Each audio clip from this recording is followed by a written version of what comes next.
Welcome back. This is John Kakavawa Radius. Today we're going to continue our discussions around access services.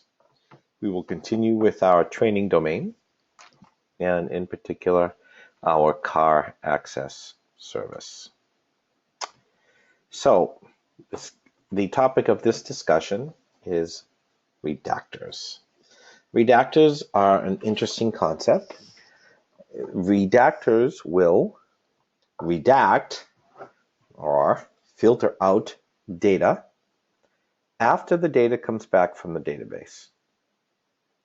You might be thinking, why not just enhance a where clause? For example, I could say select star from car, and that would give me all the cars in the database. But if I said select star from car where color equals blue, then I'm only going to see the blue cars.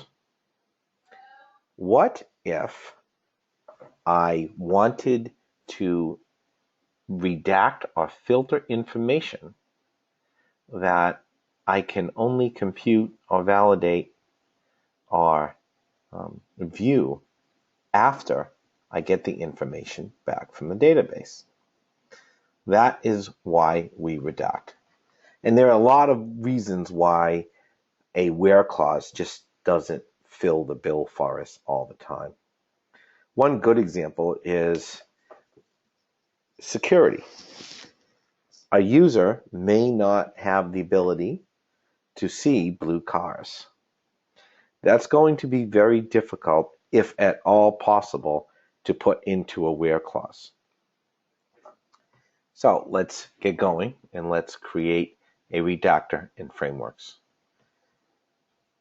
So we start by choosing the service and turning on redaction needed. We have to do that at the service level. And then we'll work with the get car list operation.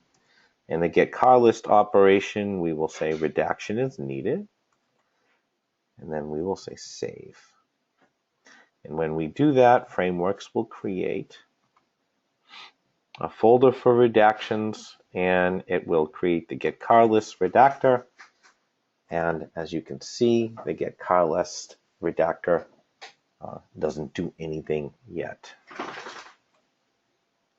Notice that I wasn't in the generated folder, but if I were to go into the generated folder and I would look at the generated folder, and we could see that there are no generated redactors. So it's all about creating a stub for you to enter in your custom code. Okay, so let's go ahead and do that now. So I'm given a public method of redact car lists, and as I'm doing this, I can see that I'm overriding some method, which means I do have a get car list redactor base. Let's go find where that is. And that is in the redactions folder. So I think I lied. I was wrong about that. Where is the redactions folder? Because I do not see it. Yet it must be here someplace. Interesting.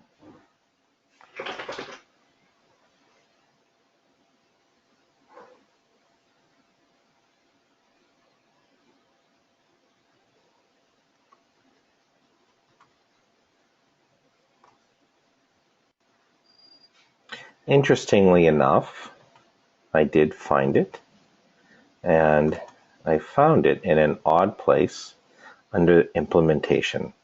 I would have thought that there should have been a folder here, and the folder name should have been redactors. So I will put that down as a bug in Frameworks, and I will have Frameworks create that directory, that folder, and go ahead and place that get list redactor base inside that folder. So here we are in the get list redactor base, and it has one method, redact car list, and that's going to throw a new CPI authorization exception unless that's overridden. And that's good. And the reason why that's good is because if the architect who's created the model has said that this method needs to be redacted and the developer forgets to do any redaction, then it's going to automatically throw an exception. So you need to override that behavior. And that's exactly what we want to do, because we don't want information to bubble up through the layers unless it is the proper information to show the user.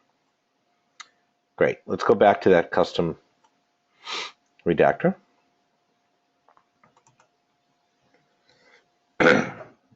So that's the validator, sorry. A car list redactor. Okay, here we are back in our custom, and we are overriding the redact car list. Now the idea here is to further filter the car list that we have retrieved from the database. So let's do that. Let's make something up off the top of our head. Potentially, we want to say that response.carList, and it's pushing in the response object for us, so that's where that's coming from. Response.carList equals response.carList dot where x goes to x dot, let's say number of seats is less than 20, and hsp dot core dot security utility dot hsp claims identity dot has any permission within, I don't know, let's make something up because I don't have, this is a training exercise, and I don't have any such permission. Let's say radius only users, radius only. And we'll close that, and then we'll say to list, and then we will make that a little prettier. And let's get rid of this.